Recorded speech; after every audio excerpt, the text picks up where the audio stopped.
किसी गांव में एक बूढ़ा व्यक्ति अपने बेटे और बहू के साथ रहता था। परिवार सुखी संपन्न था, किसी तरह की कोई परेशानी नहीं थी।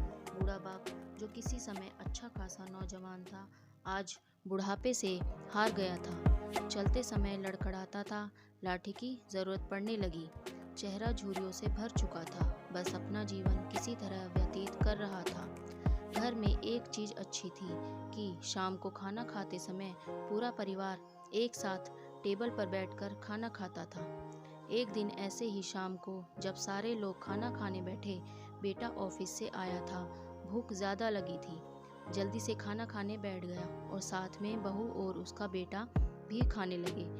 बूढ़े हाथ जैसे ही थाली उठाने को एक हाथ थाली से छिटक गई और थोड़ी दाल टेबल पे गिर गई।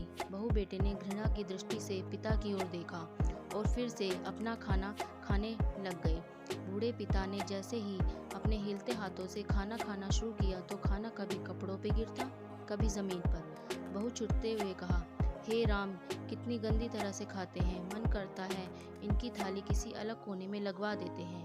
बेटे ने भी ऐसे ही सिर हिलाया जैसे पत्नी की बात से सहमत हो। उनका बेटा यह सब मासूमियत से देख रहा था। अगले दिन पिता की थाली उस टेबल से हटाकर एक कोने में लगवा दी गई। पिता की डबडबाती आंखें सब कुछ देखते हुए भी कुछ बोल नहीं पा रही थी। बूढ़ा पिता रोज की तरह खाना खाने लगा। खाना कभी इधर गिरता, कभी उधर। छोटा बच्चा अपना खाना छोड़कर लगातार अपने दादा की तरफ देख रहा था। माँ ने पूछा, क्या हुआ बेटे, तुम दादा की तरफ क्यों देख रहे हो और खाना क्यों नहीं खा रहे हो? बच्चा बड़ी मासूमियत से बोला, माँ, मैं सीख रहा हूँ कि वृद्धों के साथ कैसा व्यवहार करना चाहिए। जब मैं बड़ा हो जाऊँगा और आप लोग बूढ़े हो जाओगे तो मैं भी आपको इसी तरह कोने में खाना खिलाया करूँगा। बच्चे के मुंह से ऐसा सुनते ही बेटे और बहू दोनों कांप उठे। शायद बच्चे की बात उनके मन में बैठ गई थी, क्योंकि बच्चे ने मासूमियत के साथ एक बहुत बड़ा सबक दोनों लोगों को दिया था। बेटे ने जल्दी से आगे बढ़कर पिता को उठाया, वापस टेबल पे खाने के लिए बिठाया और बहू भी भाग कर पानी का गिलास लेकर आई कि पिताजी को कोई तकलीफ ना हो। इस कहानी से शिक्षा मिलती है कि माँ बाप इस दुनिया की सबसे बड़ी पूंजी हैं।